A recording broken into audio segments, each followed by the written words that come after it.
I think for obvious reasons. It's bitter cold outside. It's terrible. And I think that's probably has suppressed the population that we would normally have. Normally we have about 40 to 50 folks attend the meeting, and almost regardless of what the topic is. But thank you all for taking the time to be with us tonight. I do appreciate it. The society appreciates it. And we just had a rousing, very successful board meeting that lasted about an hour and 15 minutes. Longest one we've had in a long time, and I will tell you that our society is in fine shape. I'll tell you a little bit about some of the activities we're doing to kick off the program, which, by the way, is a unique and very special program tonight, and I'll tell you about it when the time comes. But unfortunately, sometimes in all of our lives, we take some heavy hits. And this society has taken some heavy hits in the form of losses of people and sickness and illness during the last month. It really have taken certainly me and the board by, well, it's been tough. It's really happened. I'm going to make a series of them, and they're not necessarily in sequence or importance. They're all important.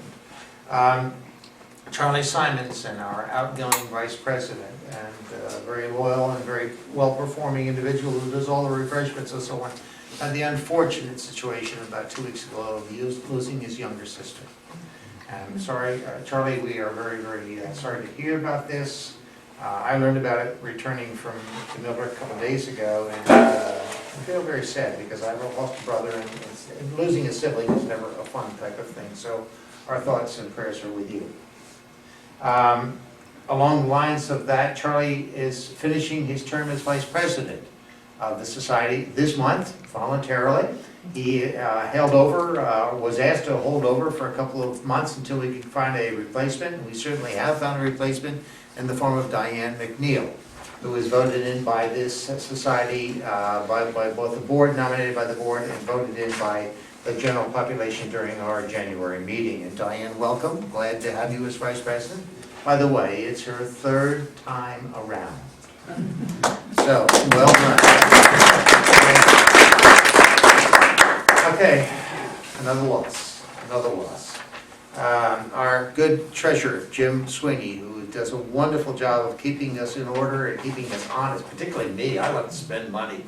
And Jim just keeps those tight reins on the finances and keeps us going. And as a result, we're in fine shape. So Jim, thank you for what you do. We have to tell you that Jim's wife, Sophia, who is of Greek nationality, origin, lost her father, a gentleman named Gerasimos Toulias, about a week and a half ago or so, and I believe the service was with us last Sunday. We're sorry to hear about that. Gerasimos came to Millbrook to be closer to Jim and Sophia during about 4 years ago, if I remember correctly, and then suffered a series of calamities medically that led to his ending a couple of weeks ago, and we're sorry to hear about that. Last month we had the very sad tale, again, I mean the sad tales just go on and on, but we're very sad to tell you that Bill Augerson, General Bill Augerson, had passed away somewhere around January 20th or so. And we announced it at that meeting in January. The services were held on January 26th at Grace Church. The church was packed to the gills, and some very, very good eulogies were given in remembrance of Bill, as they should have been. He was well deserving of that. And the recognition for Bill's contribution, not only to the community, but this society, is under consideration by your board of managers or your board of directors right now. We discussed it at the meeting, and we think we know what we're going to do. It just isn't ready for a quick announcement quite yet. But I will tell you that the same group that rescued this evening's program, and I'll get to that in just a minute, the VFW, was in full force along with the West Point Honor Guard at Bill's funeral on that extremely cold and blustery and uncomfortable day on January 26th, on Monday. And there was an interment, there was the funeral at Grace Church, followed by the interment at Nine Partner Cemetery. Cold, blustery, and so on, but the boys from the VFW were out there in force, and I want you to know that. Another passing. Cynthia Cogswell, age 87, one of the real personalities of Millbrook. I mean, if anybody knew Cynthia, said, wow, what a person she is. And she was a dude, she really was, and she'd love to have that label put on her, I know she would. She was a large person physically and personality-wise. I mean, she filled the room when she was alive and would walk into a meeting and so on. And she was always an active participant and attendee at our meetings. And we really will miss her in the future. Wonderful, wonderful person, and we will keep her in our thoughts for a long, long time. Okay, that's all the really bad news, except that we have one other that doesn't involve a death, thankfully, and I don't think it will. Our speaker in January was Jim Boyce Sr. It was the second year in a row, 2014 and 2015, which Jim Boyce Sr. kicked off our presentations. In January of last year, he did the presentation on the Dutchess County Fair and all the antique machinery that he and his family have put together for a series of years there. And this year he did the study of the history of the automobile industry within the village of Millbrook. It was fascinating. It was very informal, laid back. Maybe there was a lot of interaction with the audience and so on. Jim, right after that presentation, shortly thereafter, had a medical calamity and ended up in the hospital for several days. He's now a resident of Wingate Center, I believe it is, in Fishkill. And we're all looking forward to getting Jim back, but that was a calamity. A man who did a yeoman job for us during the last couple of years is down, and we're rooting for his quick recovery. Our next program for this society, so that I don't forget it later on in the program, will be in March. And it'll be March 19th. If it happens on February 19th, it's going to happen on March 19th. That's how these things go. But the program is going to be conducted and presented by Linda Wiltsey, a local personality who is also the village clerk. And I worked with Linda very closely as a village trustee and as a chair of the planning board and so on. And Linda has determined that there's an ancestor in her family that dates to the Revolutionary War. And she was doing a lot of research with Dutchess County Historical Society libraries and archives, and she's really dived into it. I talked to her this afternoon, I said, "You ready to go?" And she said, "Not quite yet," but she said, "I will be." So we're looking good for good presentation and a different presentation. Revolutionary War is not something we know a lot about in the town of Washington or Village of Millbrook, which didn't exist at the time. So the point is Linda's on schedule there. Which then leads us to, yes, okay, fine. We have some business to conduct, and we're asking for your cooperation tonight.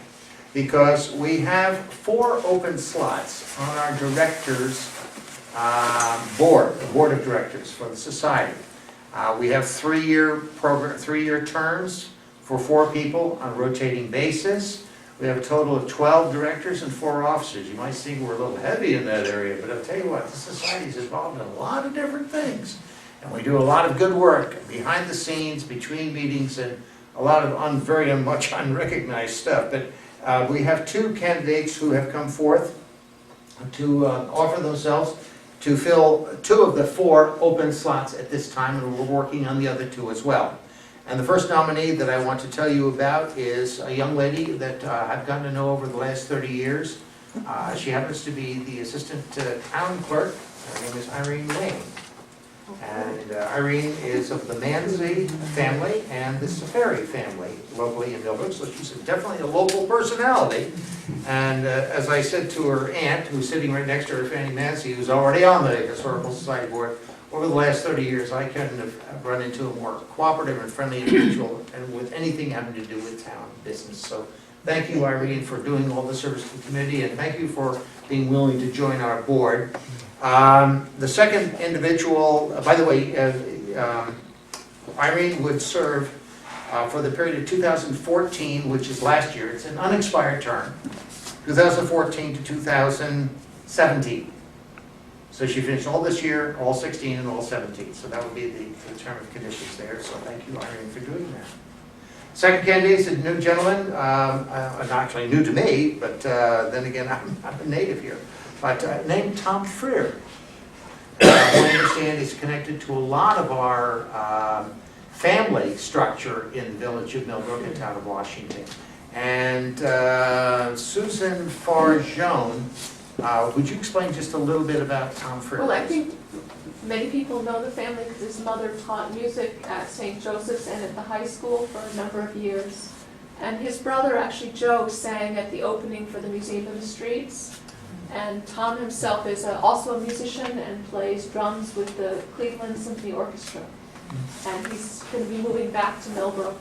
And until he actually makes that move, they'll be participating in meetings via Skype or FaceTime, so that'll be interesting. But he's already been participating with our archival activities and has shown a really sincere interest in doing so in the future. So those are the two names that we would propose to tonight. May I have a motion from the floor of the membership to nominate Irene Wing for the period of 2014 to 17 and Tom Freer for 2013 to 2016. Nomination, please. I move that two people be, and the secretary cast one ballot. Very good. Second? Second. Okay, any discussion before we do so? If not, all in favor? Aye. Wonderful, welcome. Thank you, Irene, for being here tonight, and particularly on this cold, nasty, and miserable night. That's wonderful news for the board, and you are welcome to join us at the March 19th board meeting. Okay, great. Now, let's get into the program, because I've taken too much time here, but we have a lot of things to do, as you know. Tonight's program, 48 hours ago, was really a question mark. Really a question mark. We had a commitment from a very lovely young lady from Poughkeepsie, whose family was originally a Millbrook family, the Johnson family. And it was the subject of tonight's presentation starts off with an honorarium or an honorary recognition of Charlie Johnson, who was a wartime hero. He was born and raised in Millbrook, went to Millbrook High School for the first 3 years, then transferred to Arlington High School in Poughkeepsie. Fine, it was a family move, these things happen. And he became recognized in Poughkeepsie well, and now lived more lately in Millbrook for his heroism in the Korean War. And his sister agreed to bring his memories and his history and his experiences in wartime to this society for tonight's presentation. But she said there's a caveat involved, and she said, my husband and I are anticipating actually moving out of not only Millbrook, Dutchess County, New York State, and really out of the nation, because they're migrating to Africa, where her husband has family roots, I think is the best way to do it. I was going to say tribal roots, but I don't think that's the correct term. But it's family roots dating back literally a couple, 300 years. And so they will be returning home in a sense. And she told us that was a possibility all along. 10 days ago, she notified us that she would not be here tonight. So 10 days ago, we didn't have a program. And I was off on vacation with Mary, and I didn't have a clue what was going on. And so the team jumped in. Allison Meyer got involved, Susan Farjone got involved, others got involved, and ultimately the VFW was called upon.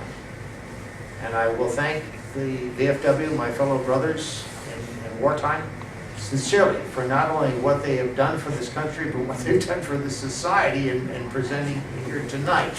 And so our presentation will be, in fact, VFW run. I happen to be a life member and a very proud member of local VFW of Chapter 9008.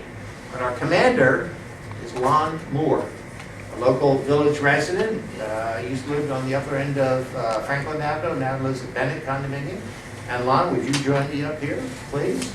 And I think what we're going to be doing for tonight's presentation, and I will thank the boys, thanks guys for being here. I mean, we're here in our uniforms, or our summer uniforms on this 0-degree weather in the wintertime, so we're all freezing.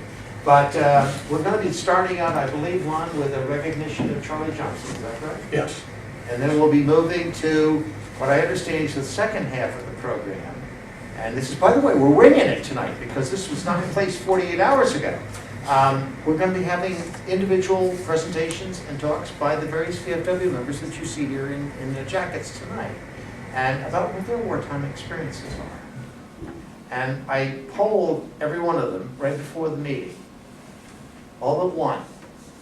have had combat experience. It's being shot, they've been shot at, folks. And I will say that the reason we have freedom and democracy in the United States, freedom of speech and First Amendment rights, is based upon the performance of the men and women, by the way, that we don't have that many women in the VFW chapter locally, and I don't believe any here tonight, but due to their service. So continue to thank those vets every time you see them. I do. I'm sure you will and should and want to. But yes, you can thank a vet for the freedoms that you enjoy today in the United States. With that little speech done, Ron will take over. Great, thank you, Steve. This came as quite a surprise to me about 7 or 8 days ago, actually. And I said, sure, we could do it. We could give over what we do, what we can to help make this presentation valid. We happen to have this statuette our local VFW bought, and it actually is showing Charlie Johnson, represented by this person, pulling one of our members, Don Dingy, to safety. And I guess his sister is right over here. Don, and it's showing right here, if you look, and this is it's done pretty accurate, his foot is injured where he was stabbed by a bayonet. Well, Don happens to be out in Arizona taking hyperbolic treatments, which is very oxygen rich, to heal it. And I guess he's finally healed and he's got so he can be walking again for it. And he sent me a note, I would say mid-December. He always sends me an email. And he said he hopes to be back this year for Memorial Day and get back into the area. And we're looking forward to seeing him. But so we have the statuette. We got involved with this. This is the miniature that they made so it could be approved for the big one that has been designated and dedicated down at Arlington High School where Charlie finished his last year. And they have a very beautiful, if you ever get the chance to go into Arlington High School, they have a wall of honor and list all the members of the Arlington High School that passed away in their service, for service to their country. But this is one, we don't mind bringing it out. It's just, I'll have it up here, and I'm going to, because the slide is, it's a little fragile right in this area where it shows Don using a web belt to pull Charlie using a web belt to pull Don to safety. At the same time he did this, he pulled 80 other guys to safety.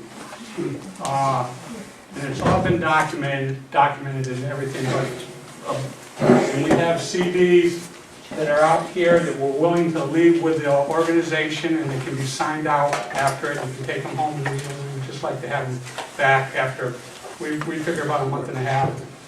Thanks, Paul. That's yours too, keep that too. Okay, here's another one. Okay, thank you.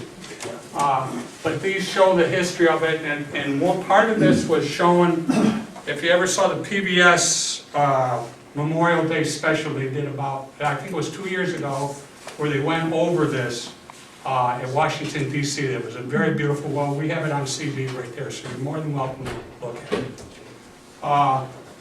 Charlie, at the time this action happened, was actually put in for a higher medal, and it was actually my understanding, and I'm not sure how accurate it is, he was put in for the Medal of Honor for what he did. It was unbelievable that he protected these 9 guys, and he actually sacrificed his life to protect them. When they finally did get up the hill, the relief organization was called Outpost Harry. When they finally got up there, Charlie's body was still warm, but the 9 people he protected were all alive, and they made it. And that's quite an honor for anybody. The sad part of it was, in that time, there was he had a senior enlisted personnel was in charge of like the awards, and he said nobody of the Negroid race or black race would be allowed to receive a medal of that honor, other than a Purple Heart. And he buried all the information. It took a lot of people, a lot of effort, and actually the late Bill Augerson was heavily involved in it too, to push through this, so Charlie finally got the recognition he made, and there was a beautiful presentation made, I believe 3 years ago at Arlington High School, and the commanding general of the 3rd Infantry Division awarded Charlie for his actions a Silver Star. And there's nothing anybody can do with that, because the commanding general of 3-star rank can give that in the field immediately, and nobody can say a word. And that's the least that was offered to this very gallant man. And we have a book here, and I think a lot of the family let us copies. There's of the history of Charlie, there's letters he wrote, and a lot of it goes through it, and it's very, very good. I brought this picture in case. Oh, okay. Oh, that's good, that's even better. By the way, the young lady speaking is Juanita Mendez, Hi. who is the How are youngest you? sister of Charlie Johnson. Right. That's right. Right, and I met the family at the Arlington Oh, yes. display, Yes. and I was honored to have been invited to that. And just to sit there, and then we watched one of the CDs there, one of the early ones, before they incorporated the Memorial Day on it, and then they included a little bit about where Charlie is buried here in Nine Partners Cemetery. What's going to happen up there on Charlie's grave is they're going to put the Silver Star emblem. I think there's going to be, they got two of them, one for the front because it's written on both sides. So it will be visible, the complete thing.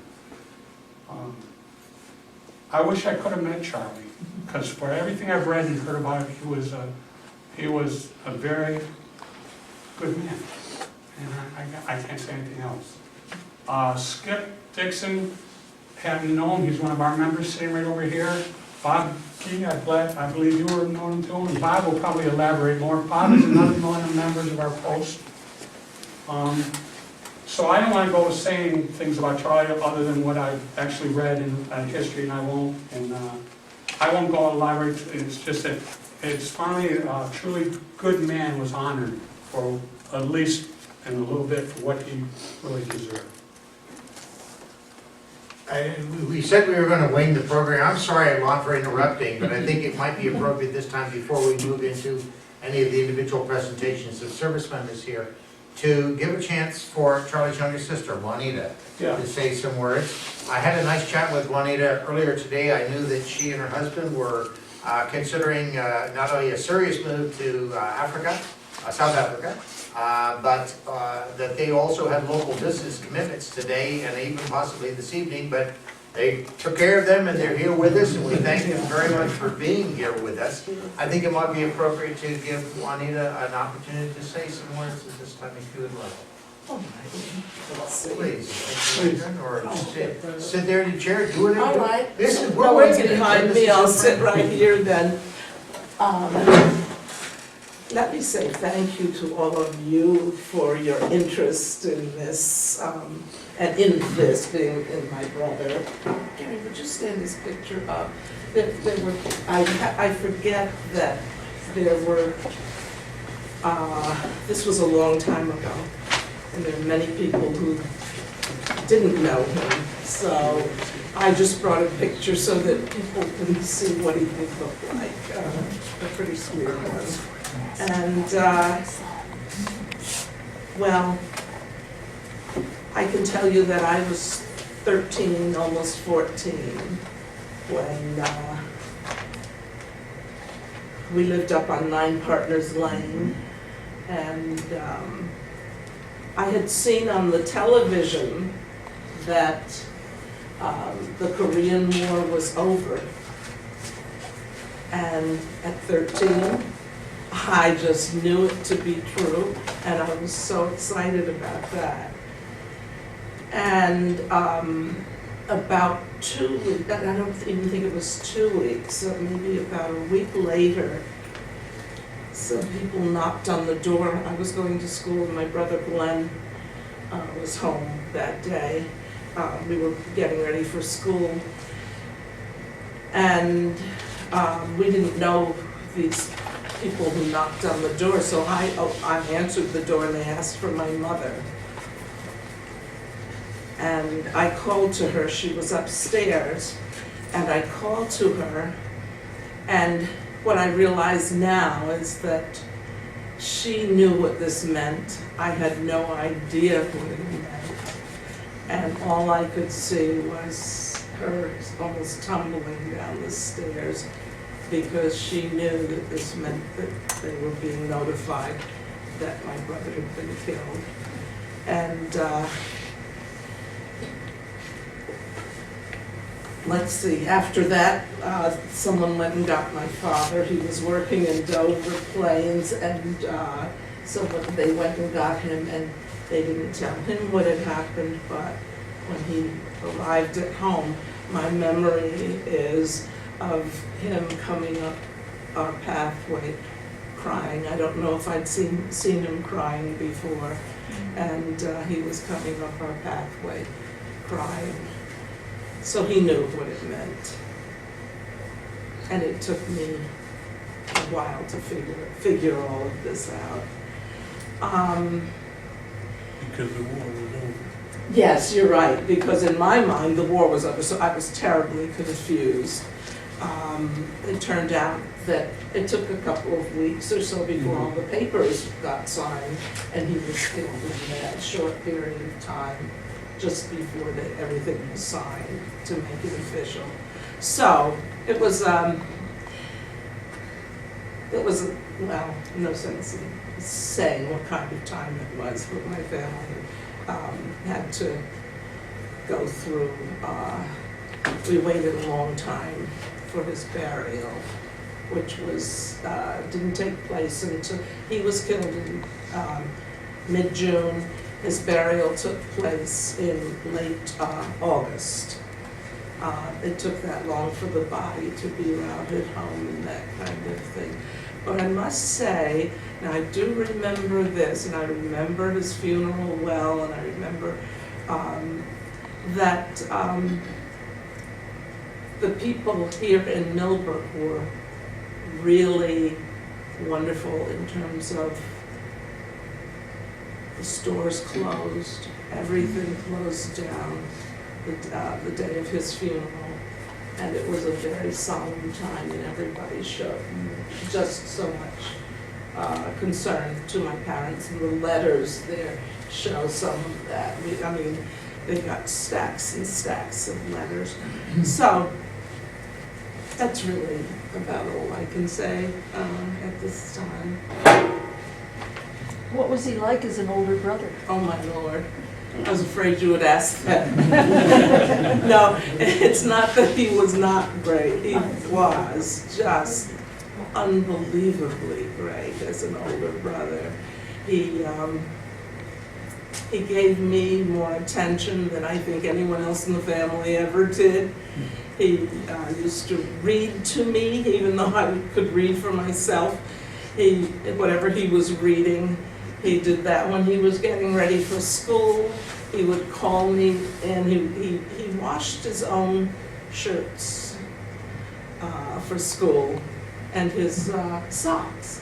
And so I would stand next to the sink while he was scrubbing his clothing. And he would, and I had a million questions, and he answered all my questions. And he got in a car just before he went into the service. So he took me down to the courthouse hamburger place. Oh. Yeah. I had never eaten away from home before, and he said, I'm going to take you someplace. You will love this. Yes, and this big one, they were good. He was right. I never tasted anything like that. He did that, and also when he played football with the Arlington group, he took me down to Joe's Pizza Stand. So that was another taste I had that I had never had before. So he really, sometimes you magnify people's personalities and that kind of thing once they're deceased. I don't feel that's the case. This man was, and I have heard so many stories that corroborate what I'm saying. Just 2 days ago, my husband and I are going away, so we had to get not a limo, but maybe it is going to be a limo, something. Say that anyway, it sounds good. It sounds good, yeah. So we called someone and said, we need a limo to go to, we're flying out of Boston. And so he said, yes. And when I heard his name, and I said, is your father so-and-so? And he said, yes. His father told me that he used to come to our house to pick up my brother, not Charlie, but another one. He said, but Charlie was there, and he said that Charlie used to look after him in school. And I've heard that from so many people that he really had a heart for, well, Everybody, and you know, both. his life ended with his heart being out there for others, and that's just the way he was. Yes. My name is Frank Pepe. I'm the retired superintendent of the Arlington Central School District, and being involved with Juanita and the family and Charlie's full family, the alumni who loved Charlie deeply, was probably the most wonderful part of my career. And I do pass along that invitation to see the full-life statue, the wall of remembrance, and the plaques showing Charlie. There are many videos, and in those videos, many of the stories are told of what a good and generous, loving young man this was. And Juanita, I stood to ask if you could just tell the story about when Charlie called regarding the fair. Oh, Would you tell that story? Because I think it's one of the cutest. okay, I'd be glad to. Having the name Juanita, there weren't many other friends by that name that had a Spanish name, and I don't know. I mean, there's stories about how I got it, but anyway, there was someone else in the community.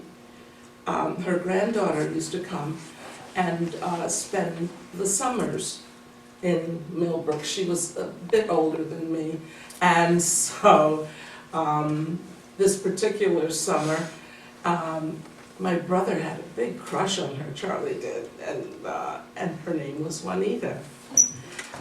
I had gotten old enough to babysit for the people who lived sort of almost in our backyard, so the telephone rang where I was babysitting, and it seems to me, I guess there were still party lines, because I heard it ring and I answered the phone, and I heard my brother's voice, and he said, hello? He said, Juanita?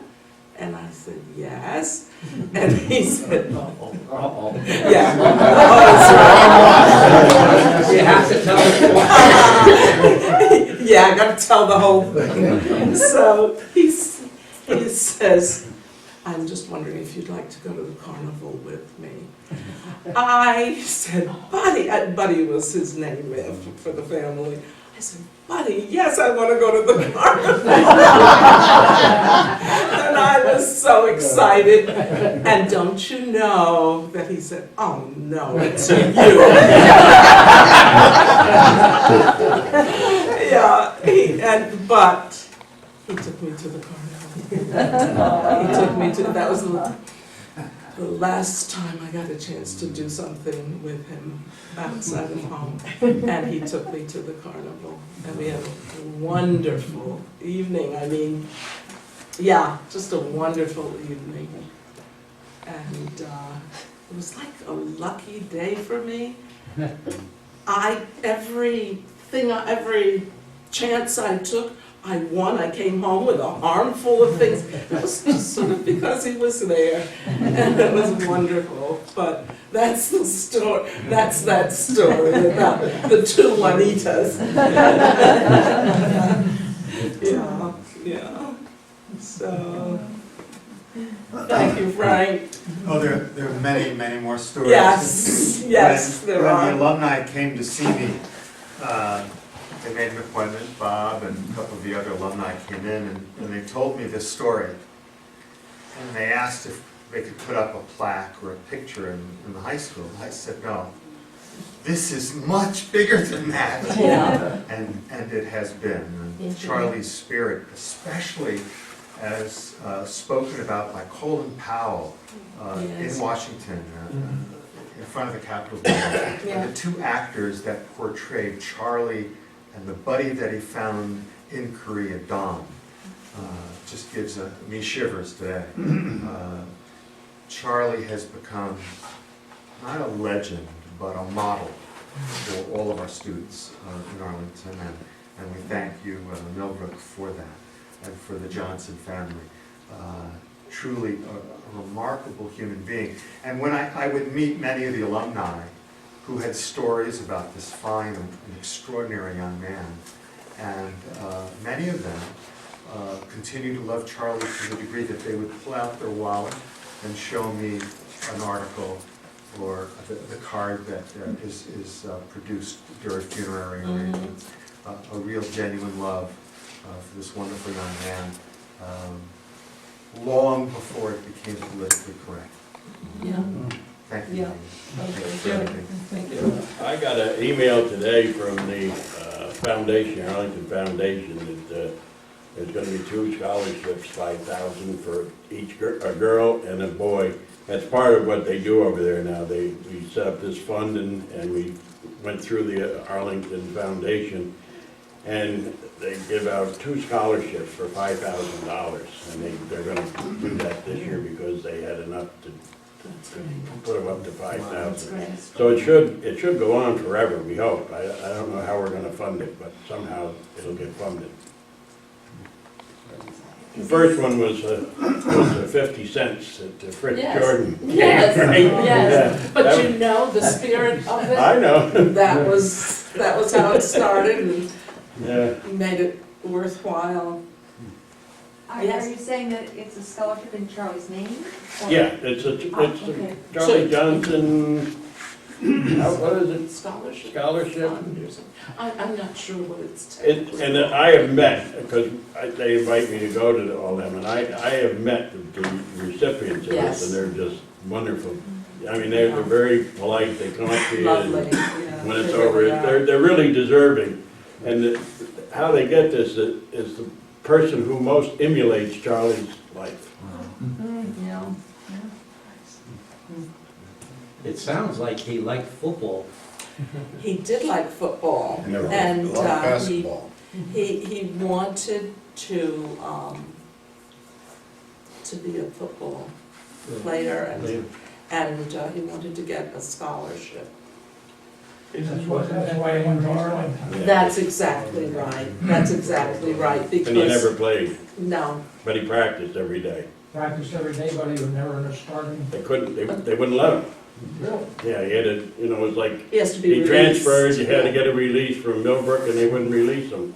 Yeah. So he never played. Yeah. They wanted How him to did he stay get to here. school? Did he have to hitchhike in there? Well, I wanted to tell you that, yes, I have a vision of my parents sitting in the living room discussing this, and my brother's sitting there, and he said, you know, I think I'm going to go, even though I won't be able to pursue my dream, because I won't be able to.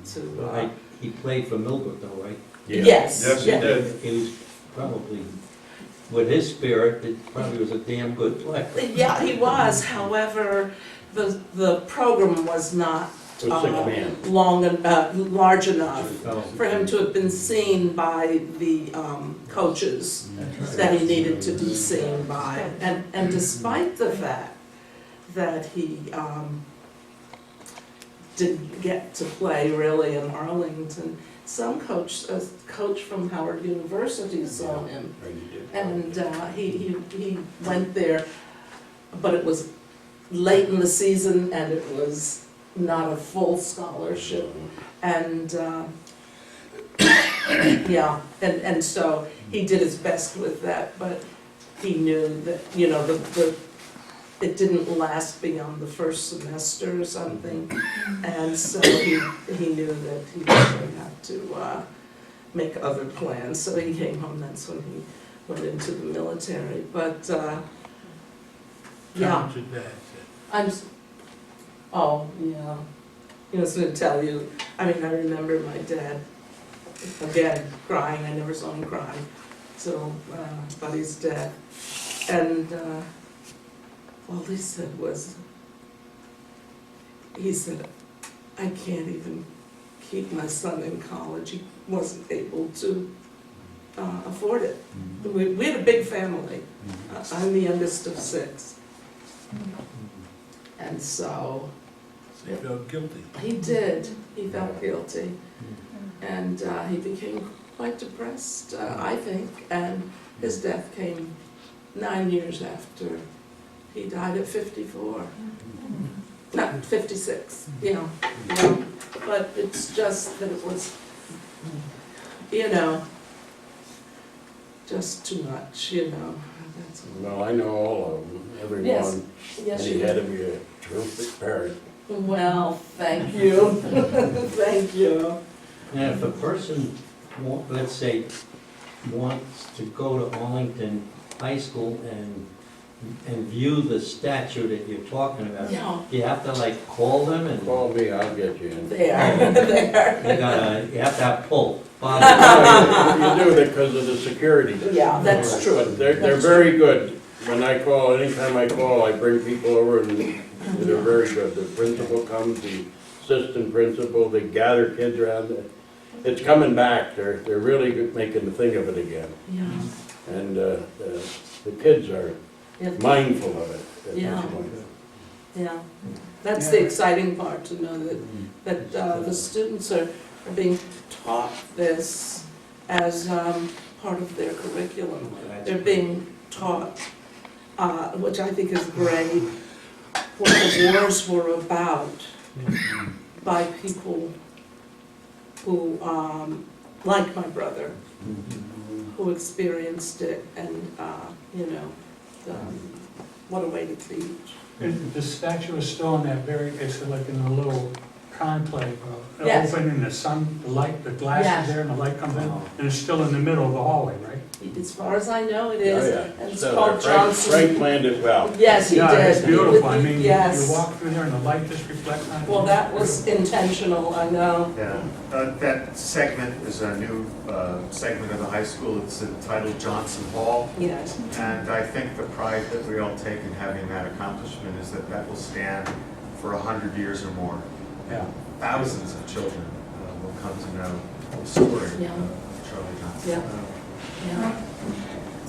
And what they got going for them down in Fort Stewart, you know, when we go down there, Oh, my you think gosh. we were generals. when we Oh, were my there. gosh. I mean, Oh, it's true. last time we stayed in a house where the generals stayed.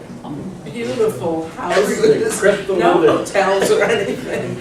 My husband and I had a house. Yeah, we were next, and then And the other guy. Don, they had their house, and It's great. Just beautiful. We had a warrant officer, he was in charge of doing the dedication of this fitness center, and I mean, this is a fitness center. It's got 2 gyms, a big swimming pool, it's huge. Yeah, I got the tapes, on the tapes is the whole ceremony. Yes. and Oh, I gave yes. them the one. Oh, good. But it's so fantastic, we had this warrant officer that he followed us around. Oh, If you needed anything, you wanted to go to PX, you wanted to go to the commissary. Oh, gee. And then when he couldn't do it anymore, he got a second lieutenant. He Yeah. brought him over, he introduced. Oh, I And now know. if anything you need, you just call. Well, we didn't need it. I ran out of medication. They were gone all evening because they said, we're gonna find us a place that's open. And they finally got a place where they were able to get my medication. And they took it on to the You infirmary. said Fort Stewart? Yes. I have no What's idea. the connection? Where is that? Yeah, in Savannah, and Oh, it's in Georgia? it's It's the the largest. biggest installation east of the Mississippi, Yeah. I mean, Wow. and it's great. We were right by the headquarters when we were down there, and they have this song, Dog-Faced Soldier. You gotta know that if you're in the 3rd Infantry Division. Yeah. They'll stop you and, can you sing that song? And they have to sing it. Yeah. If they can't sing it, they're in trouble. They're in big trouble. Walt Disney did the Bulldog, and it's Uh-huh. copyrighted. And when they would play that every morning, every night, with taps and Yeah. reveille and the whole thing, it was a great trip. We went twice, I guess, Dad. You were twice, we were twice. Yeah. Yeah. Well, we went, yeah, we went twice. Fantastic, yeah. I wanted to say that while during his years in Millbrook, he took an interest in music. And he was really a special musician. A lot of people don't know that he had a vocal talent. He could sing unbelievably, yeah. Sounded just like Billy. Yes, he did, he He did. really did, honest, that's. I remember him singing like Billy Eckstein. Oh my God, he just said that, so it must be true. No, he did. Yeah, It's true. yeah, It's true. yeah, and he was, and he took up trumpet playing, and he played taps. I mean, that was the saddest thing at his funeral, to have to hear someone up on Nine Partners playing taps over him. But what we found out was that the person who played taps was someone from Millbrook. It was Lou Malala. Yes, and he, I think there were two of them who played, but Lou certainly did. And Lou has done a lot of, See, I went through 5 years of school with Charlie. you did. Yeah. And we used to march on Memorial Day parade, I think it was Memorial Day. And we'd go up to the tribute garden. And Yes. have service. And the band would all be in one spot. Yes. And then Charlie would very subtly disappear. Mm-hmm. And a few minutes later, you would hear taps. Yes. But he was out of sight. Yes. Yeah. Yeah. I remember that. I remember that. He had a talent for that. I mean, I was taking piano lessons, but he would sit with me, and what I really learned and what I really remember are the things that he taught me. But I knew his sister Jerry Yes. was in the same school. Yes, same they were in class. the same class. And Yeah. Ed, his older brother Ed was in my older sister's class. Okay. And Glenn, I think, was in my younger sister's class. All right. All right. Juanita, I don't remember. Nobody remembers Juanita, and I'll tell you why. Yeah, Well, you were know, 13 when I left Millbrook to go Yeah. to service. and you know, it's not so much that I was so much younger, but they went, my older siblings went to one-room schoolhouses. You did too. But you guys started earlier than I was able to start. So that's why I don't really know the people who were you know, ahead of me a little. They know my sisters and brothers, but people really do not know me. And, yeah, so, you know. Yep, I grew up down in South Road. And Okay. we went to a one-room school there with a lot of, you must know somebody. Uh-huh. Geraldine Henry, Yes, Loretta Henry, yes. Jerry Henry, Yeah, the whole family. and Odell Moselle Cole. Yes. They all went to my one-room school. Oh, they did, okay, okay. See, I didn't know that. But this was in Oak Summit that my sisters and brothers went, and Glenn was the, let's see, he was next to me in the family. So when he went off to school, the next year or so, we moved to the village. And I had to wait till, I started school when I was 5. I was like being a senior citizen. Because they had started, I mean, they graduated at 16 and 17. I was 17. Yes, yeah, yeah, and Jerry was 17, and Glenn was 16 when he graduated from high school. 16. 16. Yes, Wow, that's young. yeah. Octavia, yeah, she was 16 too. So, yeah, so they're like a different family from me. But Charlie, and there is a story about him. He was going to a one-room schoolhouse up in Mabbittsville. These are all things that I've been told. I don't have any of this firsthand, but my mom used to work someplace up there, and somebody would drive her to work, and a few times, or I don't know how many times, she saw him climbing trees when she went by. So she called a teachers' meeting. My mother was very on top of those things. So she called a meeting with the teacher, and basically what she said was, he knew how to climb trees when he got here. So she said, I want him, she said, I'm feeling that he has not picked up the academics the way he should. And so she talked them into keeping him back a year in, I think, 5th grade. And from what I understand from everybody in the family, that it wasn't taken as a negative. He really kind of blossomed, and it was, it was a good thing. But my mom's comment was the best. He already knew how to I might like to interject that if anybody's interested in the full story of Charlie at the battle scene, if you have a computer, an iPad or a regular desktop or any other computer, you know what Google is? All you do is Google Charlie Johnson Korea. That's all it takes. And you'll get the most amazing 8-page story of the battle, which was then, I believe, used, I'm not sure which came first, the movie or this description, but this is certainly a description such as I've never read about a battle scene in real life. You read a lot of fiction about battles and wars and so on, Red Badge of Courage, for example, but this is the real thing. And it's striking, even for someone who's been in the military. The very amazing thing about that is it's one of the few times when the people going on this were told that they were to hold at all costs. Oh, And that yes. means to the last man. Oh, yes. That's all it is. The only other time I've heard that used was at Quezon in Vietnam. The Marines were told, you will hold that at all costs. And Eisenhower's son gave that order, and it still gives him nightmares. Yeah, I read that.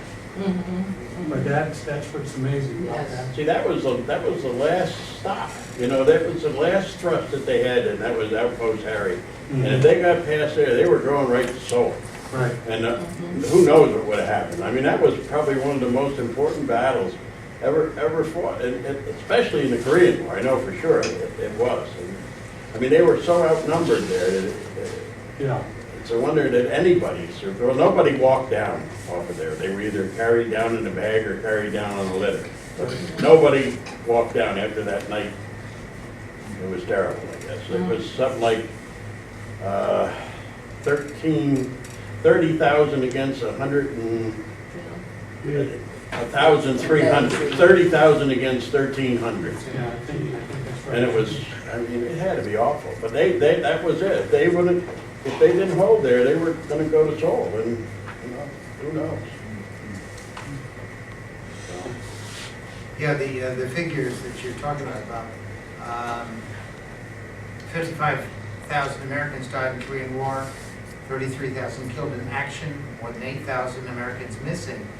But American estimates of enemy casualties, including prisoners, top 1.5 million, with 2/3 of those being of Chinese origin. Yes. So yes, we were outnumbered by Fury. So I mean, this is a story of true heroism. It really is. And it's a wonderful story. It's a sad story, but it's a beautiful story too.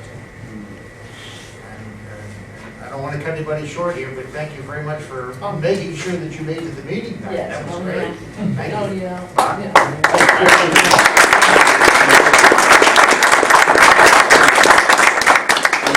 And I'll get you a copy of every one of them. Wonderful. I would love to have And them. you can have them here and lend them out or do whatever. You can make copies of them if people want them. Well, Lon, why don't you take over and just describe what the CDs were, and then we can Well- go to this.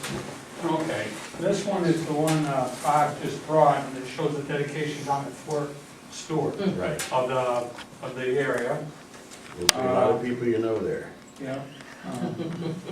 This is actually the Charlie John, the first movie is called Hold at All Costs. which they made. It was produced by a gentleman out of California. Yeah, Bob Baker, he was in that 3rd Infantry Division. Right, and this is the first. This one, this CD takes the complete story of Charlie Johnson. It's got the same movie in it, but it also includes, I believe, when I watched The dedication. it shows the dedication, and then and also the Capitol. And then it also has some footage from the Arlington when they did the yes. statue and everything is Yes. included in this. Which one when I saw this on TV, which is the one that was on TV? The movie Hold at All Costs. The movie Hold at All Yes. Costs was on television, and so was this one, which was the one that Colin Powell did down in Washington, D.C. Yes, that was. So that, Memorial Day. yeah, Memorial Day. Yes. And they're planning on by the way, they are planning on re-showing these again this coming Memorial Day, because it's the 70th anniversary of Korea.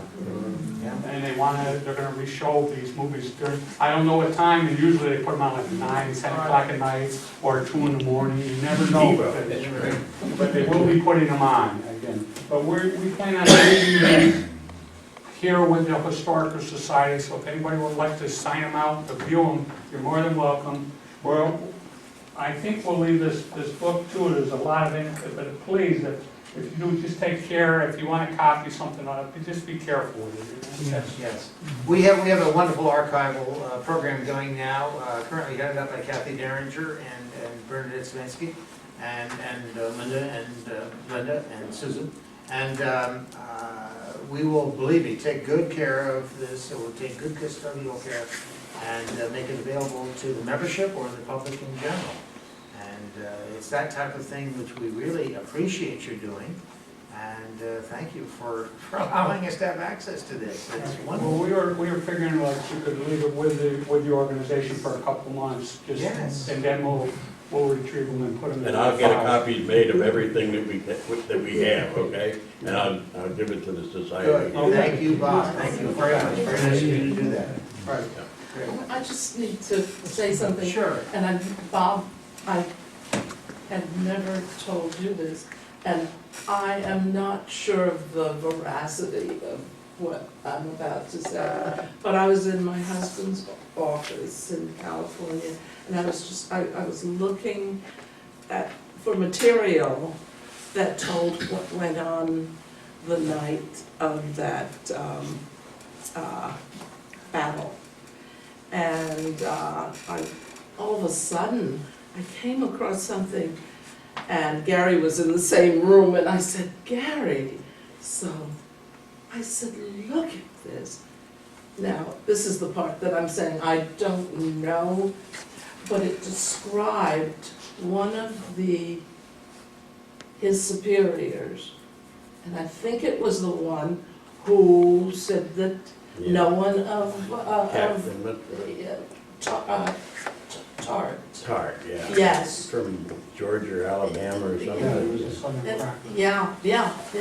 Well, what it told me was that he was one that my brother saved. Yes, he did. Oh, you knew that? I knew that, Okay. yeah. Oh, I knew Oh, that. I- Yeah, Don told me Yeah, that. despite all Yeah, he the, saved his life and he wouldn't, and if he would have put him in for the Silver Star, yes, he would have got the Bronze Star himself for just putting him in for it. yeah, And that's how prejudiced he was. He refused the Okay. Bronze Star for Yeah. himself. I mean, it was, yeah, he didn't even like it, Don told me, he didn't even like it when Hooker yes. wanted him to be the squad leader. He Yes. didn't like that. No, But Charlie, Hooker told me that he was told that if he wasn't to mention, I think he used the term that I'm being nice, that colored boys title or I don't something. understand like because that. they've just now done a thing, Charlie deserves a Congressional Medal of Honor. In my Yeah. book, he does. I have the book with a lot of them in there and he's Yeah. done more than a lot of them That's who what I have. hear. Okay, but now, they've got now, because of prejudice, they can now, they're awarding them. Yes, because they know Congressional they've Medal of been. Honors, and they Yeah. just overlook, they still overlooking Charlie. I don't I understand. got a call not too long ago. Did you? Yeah, from the person who produced Bob. Oh, Bob Baker? And he's telling me some things that he's doing Okay. to get this to happen. Well, it should happen. Yeah, yeah. See, in Fort Stewart, they decided that the best thing to do is get him, because if they didn't get him the Silver Star and take the Silver Star, he wouldn't have gotten anything. if Yeah, he didn't, yeah, you know. oh, exactly. So they took the And Silver we're Star. happy that he got that, but we'd still like to see him, Oh, he deserves yes, it. yeah, yeah.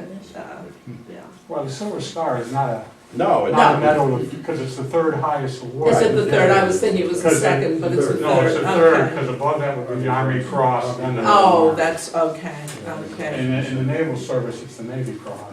Okay, And then it goes to the Silver Star, then the Bronze. So they're not, yeah. you don't, Oh, no, they don't hand these out No, for doing nothing. no. These are not lesser awards. No, Right, there's a no. lot.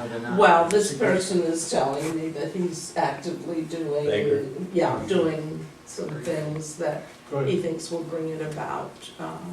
good. Yeah, yeah, yeah. You know, there's been a lot of publicity about your brother and Yes, as a hero and a soldier. But a forum like tonight and listening to you, he was a good person. Yeah. Oh, yeah, you bet. that he was, that You he know, was. He took you under his Oh, wing. really? I think I might have.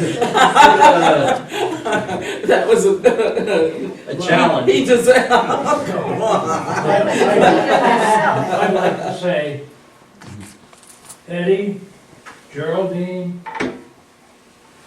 Glenn, and Charlie, Oh, yeah. and Octavia. Octavia are all good people. You bet. I Because second the motion. their mother and father brought them up the right way. Right. Is that right? Thank you. I don't want to say- Yeah.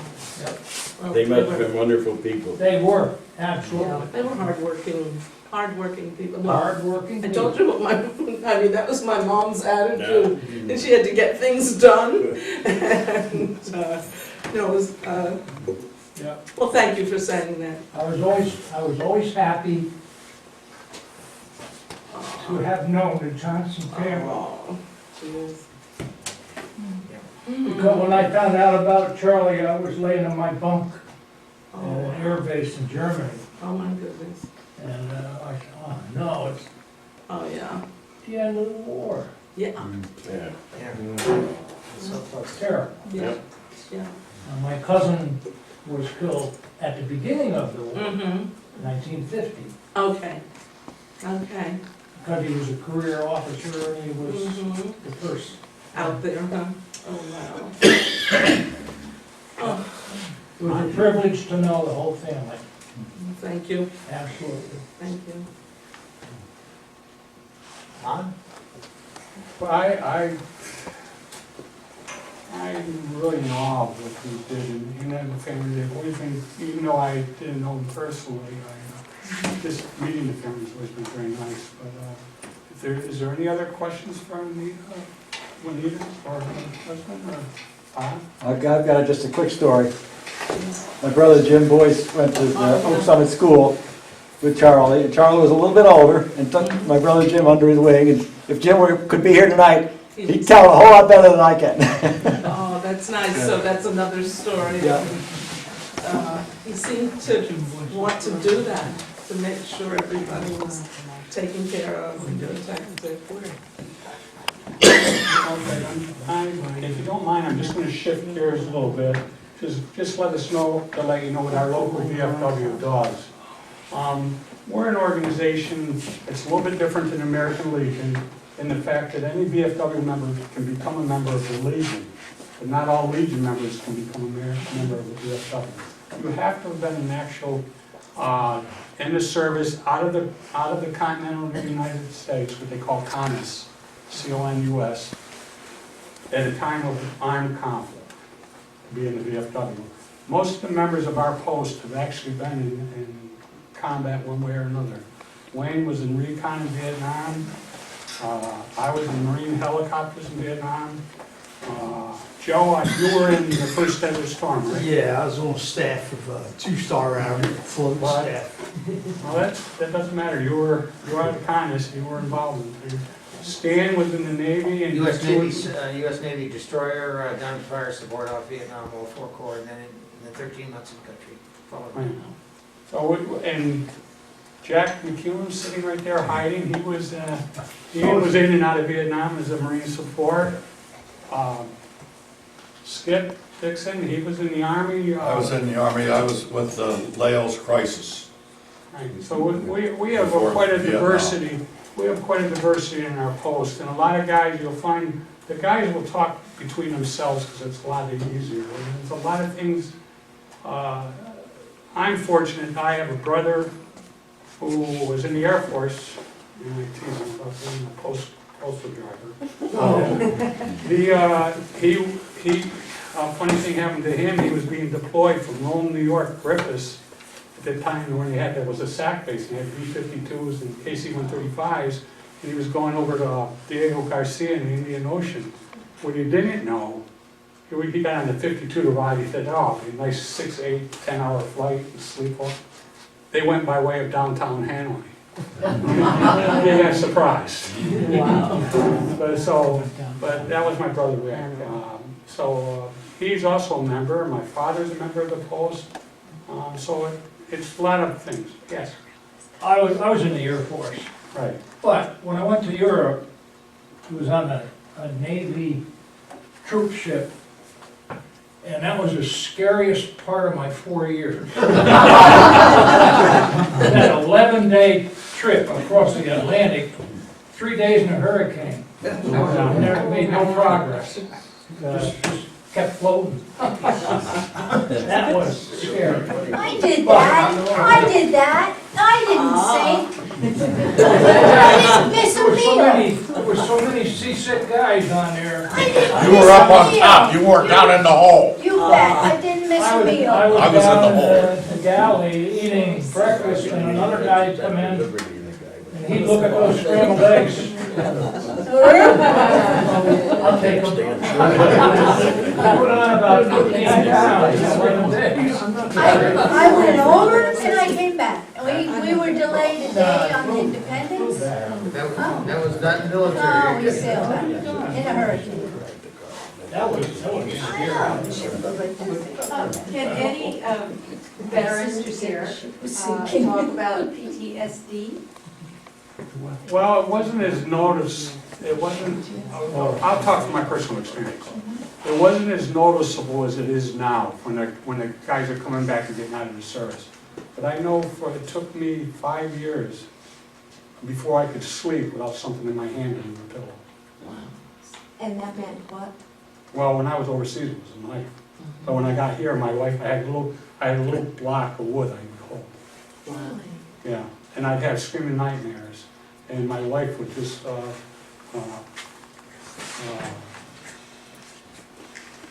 she would rub my head and everything, and just hold me, and I would just calm down. But it took 5 years. For myself, that's my Did you go to a personal. doctor for it, or? No, what are they gonna do? Well, At that time, it wasn't recognized or anything. oh no. It wasn't, and that was in the 70s, early 70s. You might have to know that this mild-mannered man to my right was a door gunner in an attack helicopter in Vietnam and involved in a lot of combat, the attack on Hanoi, and very, I think extensive combat experience. And that's what I think he's telling me. Well, Wayne was in recon, and I don't know if you had any effects when you came back? Personally, no, but several friends, I ended up becoming 100% disabled because of PTSD. And at the time that we served together, there were guys you would just never, ever think that would be a problem. They were leaders, follow them anywhere. And back then, again, this is in the early 70s, they meaning like VA and other medical people, kind of had this philosophy, the way to treat it is drug you up, give you antidepressants if that was your problem, And it took a long time, the veterans and the veterans groups finally doing something. So when you got to the 80s, they finally started saying, well, geez, there's more that can be done. I said, drugging a person if they're high or if they're low or whatever, or combinations. And there's a lot of people who, I know, have been in therapy for 30 years, 40 years. It all depended on what was locally done. Where people would be admitted to psychiatric hospitals, but again, they weren't getting any help. They were basically just kept drugged up. That kept them calm. Didn't cause them any trouble then. Until a lot of the guys themselves started saying, well, geez, there's got to be some other way. You turned me into a zombie. So. And then it slowly kind of evolved into now, when people get out of service, they're evaluated for mental health problems. And they make sure that they know what's available out there. And see, that was another thing. Nobody ever told us when we got out, here's a VA, you can do this, and they'll take care of you for that. And I think what you're really saying is that there's a major attitude shift in the United States. The Vietnam veterans, I had it easy compared to many, and we were not welcome home at all. Yeah.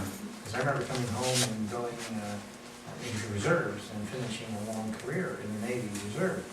But even in the 70s, putting on a uniform when you're going to a weekend drill or a 2-week drill a year, you didn't go anywhere but from your car to the base and back. You didn't shop downtown, you didn't show your face in a restaurant in a uniform or anything, because the attitudes were so anti-military at the time. Well, we were told, when I came back in the country, this is end of 1970, Fort Lewis, Washington. We were told, well, there's some unrest and things, and I know going to the Tacoma airport was some nuts. We got to the airport, they threw their uniform away, put on civilian clothes, just to avoid any problems. There was a symbolic thing that happened, let me see, Speak it up, was Stan. 2005, it's only 10 years ago. I remember there was a Memorial Day service here in Millbrook, and I forgot who the speaker was, but Gary Superior was the leader, the MC, I remember that. And there were little buttons that he pressed out, or I'm sorry, he gave out. I have one of these at home, it's a prized possession, and it shows the Vietnamese flag, the yellow and the red flag. And it says, "Welcome home, finally." Yeah. And I came out of the service, active service in 1970, and we all did it about that same time. And it was like, wow, it's finally time, we are accepted. And it was I don't know, it's not me, your fellow veterans went through this, and it was not a good experience. Is there any other questions on that? Or do we have any comments that would be like to be made by the VFW members here tonight? Well, I was in school with Glenn. Okay. Yes, Yes, I yes, know yes. that. Okay, good. Yeah. Charlie was ahead of me, and Eddie graduated with my sister from high school. Yes, I know, I'm looking at you now, and I Yeah. see, somebody called you by a different name, though, I don't know you as Cowell. Skip. I know you as Cowell. Yeah. Yes. When I was from high school, I went to college up in coal country, up in Canton, New York. And I took heating, air conditioning, refrigeration. There was 78 of us started the course. There was 23 graduated. 3 of us had graduated from high school, the other had got GED diplomas from Korea. And the guy that was top in our class has quit school in 7th grade. And he had a 4.0 average. There you go. Yeah. So then I tried to go into service, they wouldn't take me. Yeah. But then In April of '59, I was drafted, and the night before I was to go in, I had a mercy appendectomy. Clever. So then in August, I got the second draft notice, and went to Albany and said, we're not too sure, we gotta send you a couple doctors to get evaluated. And it was 2 psychiatrists. I spent 2 days up there in a recliner, and they said I was physically fit. Because 69 years ago, last Friday, I was run over by a truck and had a fractured skull, and I was paralyzed left side. I was unconscious for 29 days. And it's still cooking. But I went through basic training at Fort Dix, advanced infantry training at Fort Dix, got orders, went to Germany, went over on a troop ship, and it was something when you came in that English Channel and all the bells and whistles started going, and they closed all the doors between those hatches because we were down in the dungeon. And then coming back, we were left Bremerhaven, and we were about 1,000 miles south of Newfoundland, and we dropped anchor there for 19 hours, wondering whether we were coming home or going back. It was when the Berlin Wall went up. And we pulled in New York Harbor at 2 o'clock in the morning. There was 5 guys jumped overboard, wanted to get on land. I said we'd be going off the ship at 8 o'clock in the morning. At 8 o'clock in the morning, we were going down the gangplank. Those 5 guys were standing there with clamps on their ankles and a cast iron ball. They said they had at least 2 more years to go after this.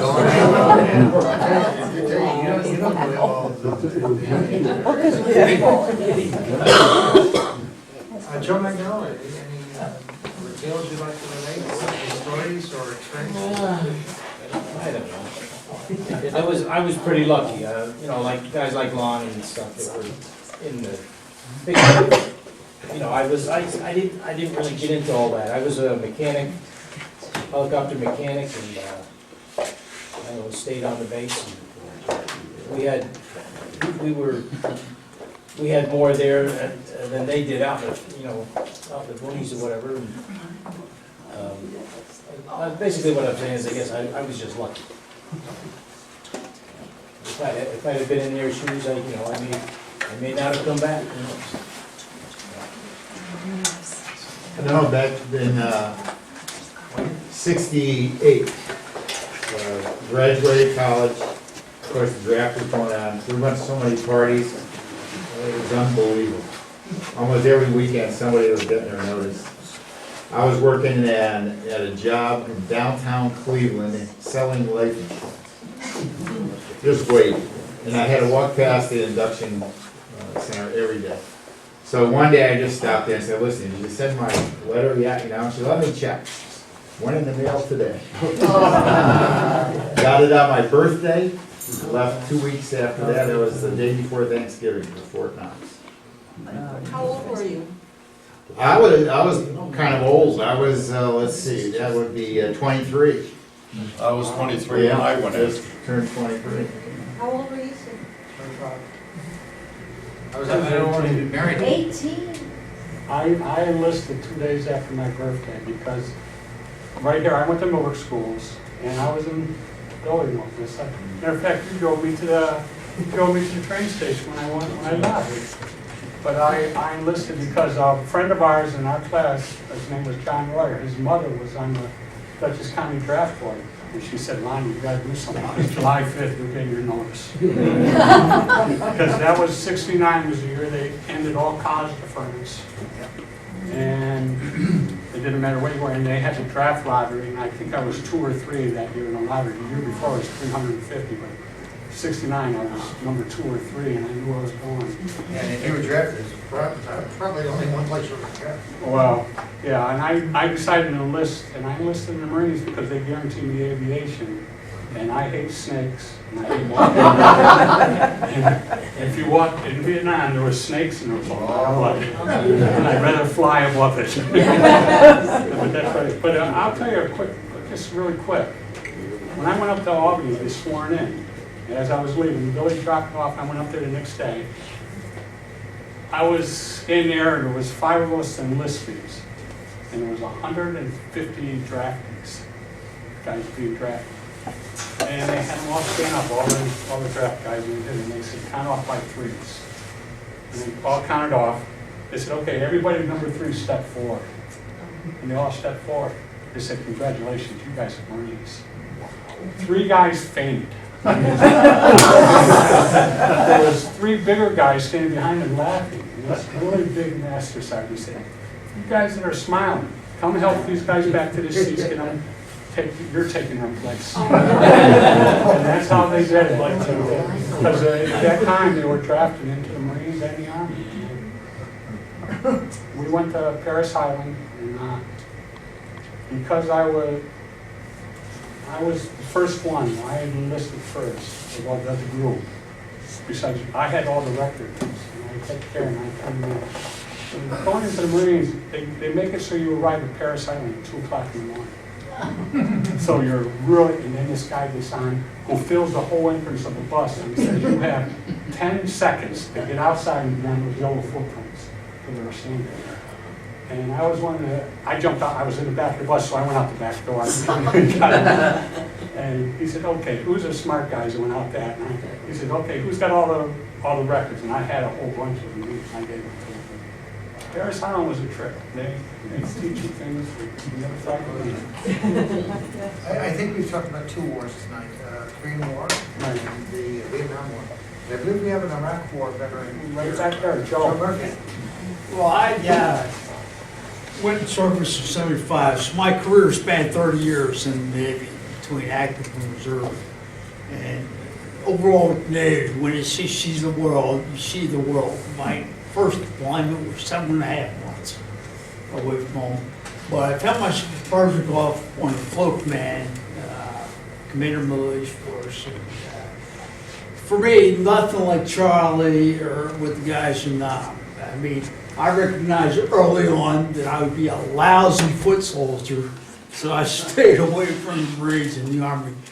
But I think for me and for a lot of my colleagues, probably the environmental factors from, because we were forward deployed, we were supporting the mine clearing operations.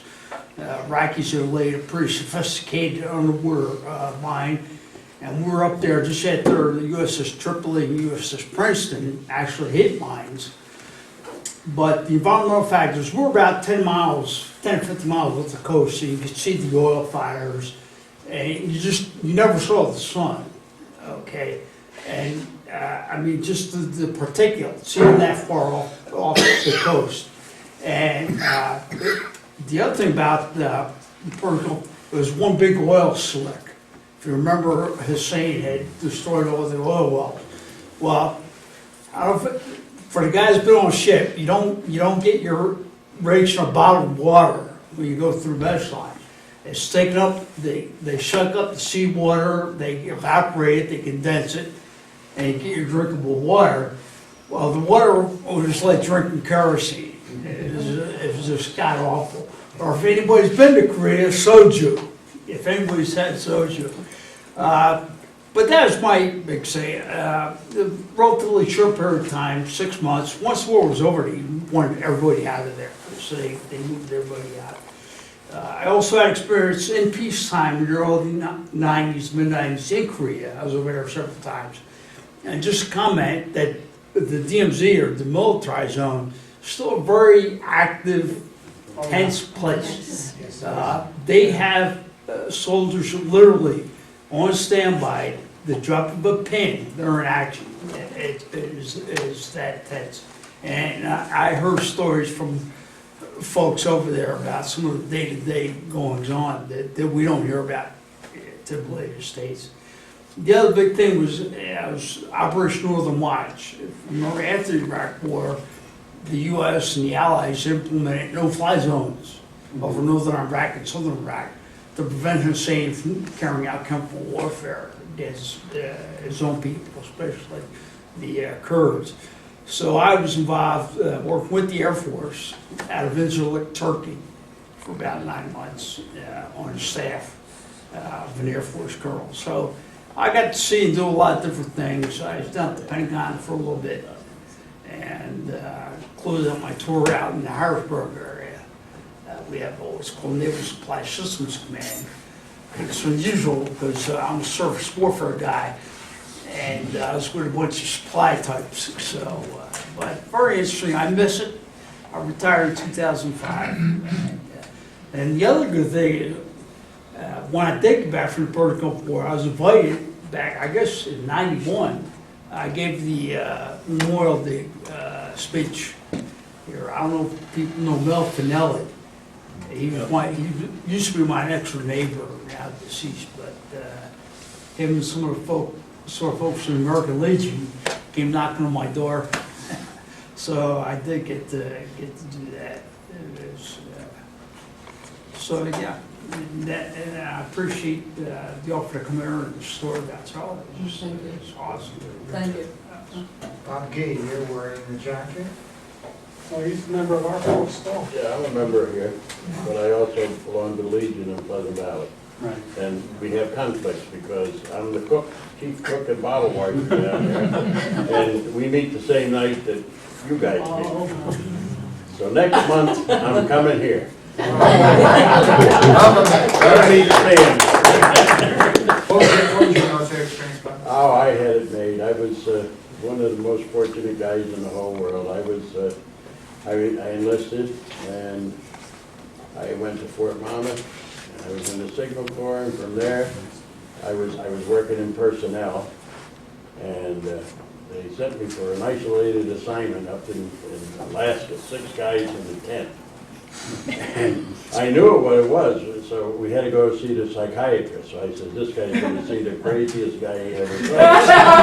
And it didn't work. I think they sent over like about 70, 80 guys, and I passed. And the only thing that saved me is a guy who had the same MOS as me was going to get out a month earlier than me. But I knew that I saw the handwriting on the wall. I said, I got to get out of here. So an assignment came in for NATO headquarters in Buntonville, France, and I went on that assignment, and it was great.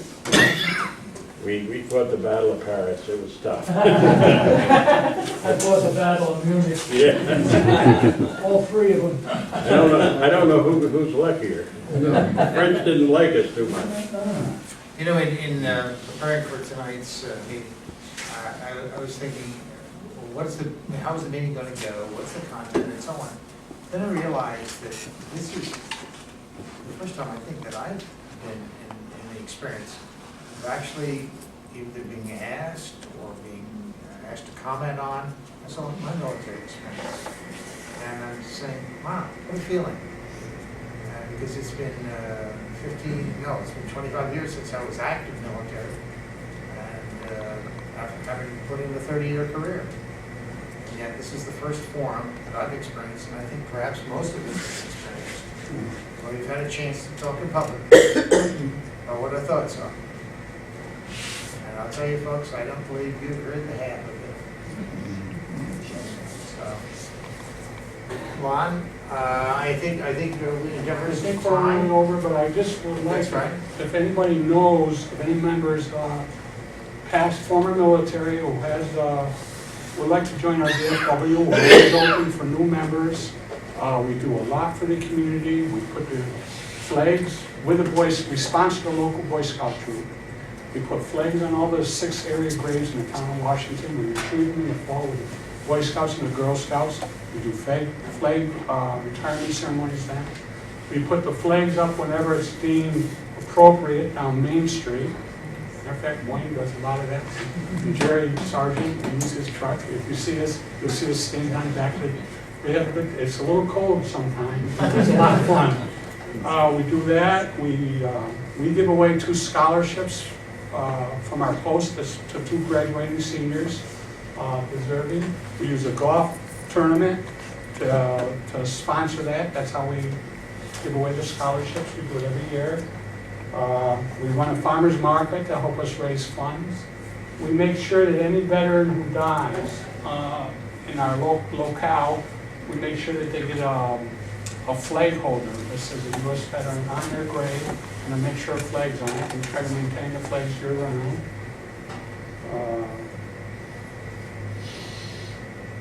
We just do a lot for community service. We try to help with the village, and when they're like Millbrook New Year's Eve, we've been asked to supply food and drinks every New Year's Eve. We do that. We organize a Memorial Day parade now.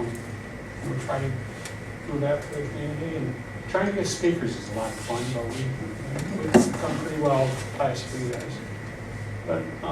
But if anybody would like to be a member of our organization and they think they qualify well, we're open to new members. We do not, it's not, I would say, that's our little building, it's right here, right beside us. Which is only 100 feet away from here, where you're sitting right now. That building, when we took it over, was where they taught farrier. And now the VFW members, they put a second floor on it, put a full kitchen in it. The upstairs is where we have our meetings. What was it used for before? Farrier, a horseshoe. And then I think it's also, wasn't it also the shop for the Millbrook High School? Yeah. No, that was where the lawnmower was kept in for mowing the lawn out there. Afterwards. Mr. Culligan mowed the lawn. When was Wayne had Or David himself. 21? Jeez, I don't know. Well, It has to go back. yeah, the maybe building, further. that building was built when they built the high school. And the last class, I think, that they had was in 1921. We have a picture of it in the post. I believe that's in the teens, that picture. Or was it Yeah, 1918? yeah. The last class? Yeah, the last class that was held for the horseshoe. Oh, teaching really? horseshoe. Yeah. Oh, well, I think sometime you can have the a historical copy. society scan that? I believe you have that. I believe you have one. Oh, really? Yeah. Okay, I'll have to look for that one.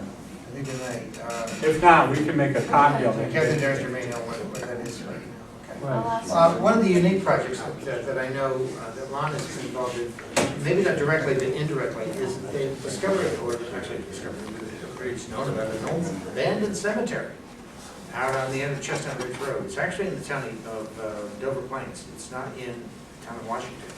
But in that cemetery are buried two of the boys in the Civil War. Civil War heroes from the town of Washington. And I've seen their graves, I've taken photographs of them and so on. But that cemetery is rack and ruin, it's terrible. And Lon is working with, I believe it's the Boy Scouts over in Yeah, the Boys. the Dover Plains area. No, here in Millbrook. And Millbrook, I'm sorry, okay, I stand corrected, it's Millbrook, for cemetery restoration. Which I think would be a very, very fine project, a wonderful project to do. And it's the type of work that the VFW gets involved in. Well, the only problem we're having with this one is trying to make sure we have permission from the owner. Yeah, that's it. That We have the absentee owner of the land. Right, we And have to she's get moved south, permission. and she's elderly, and the contact there hasn't been Where for. is this cemetery? It's out the end of Chestnut Ridge Road. We're at Chestnut Ridge.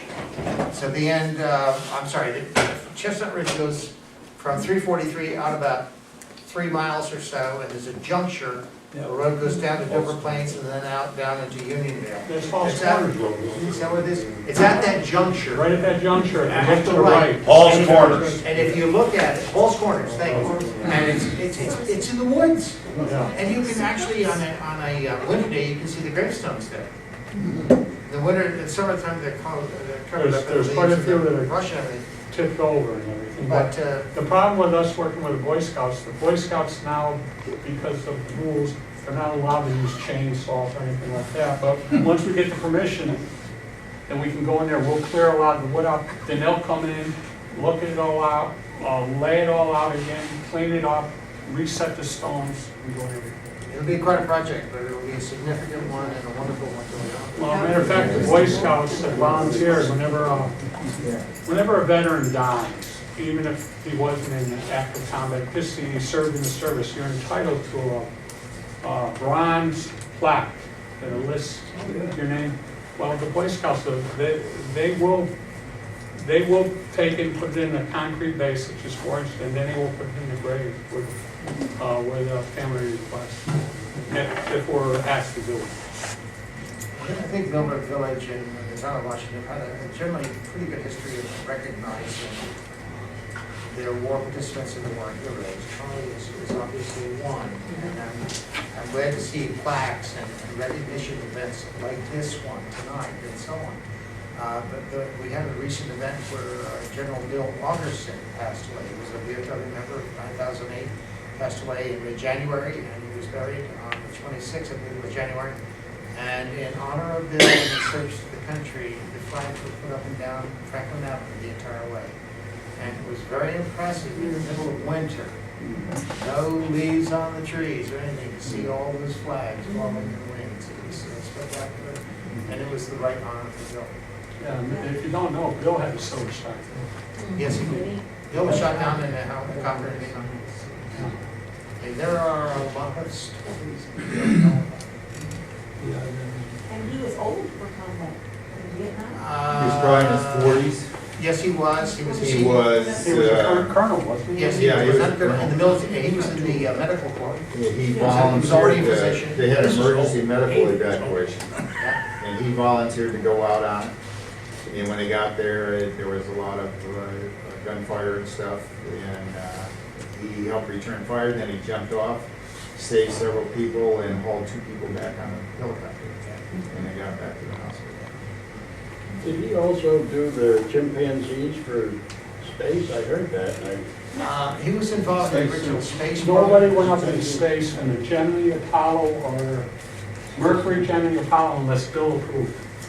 And any medical thing that the astronauts went through, Bill went through. He did halo jumps, if you don't know that, it's high altitude, low opening. He did the centrifuge. He did the dumper, the Gilbert dumper, where they dump you over in water, do all that, and then you have to get out. Anything that the astronauts had to go through, Bill went through at least once. He also had jump wings. Yes, he did. Yeah. Yes, he did. Absolutely. He was also involved in the some of the original atomic bomb testing. Yeah. He also served on the USS Alabama in World War II. Yeah. And then later on became the head medical man for the Marikel division in Vietnam. Yes. Yeah, he had a great connection with Wayne and I. As a matter of fact, that's how I found out about the VFW. I came up here to one of the ceremonies, and he was in his uniform and had the Marikel patch on. Right. So we got to talking, and then he introduced me to Sal. Right. Was he Army?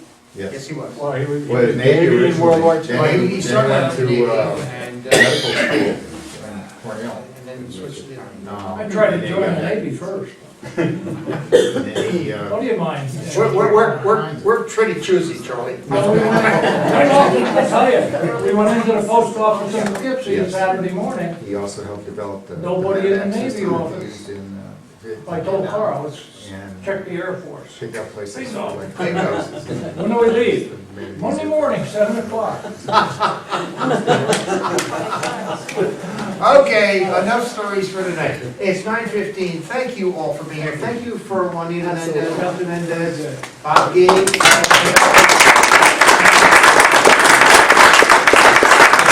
you again on behalf of the Historical Society, of which I'm the president, for Lon Moore and the VFW members, my fellow brothers in combat.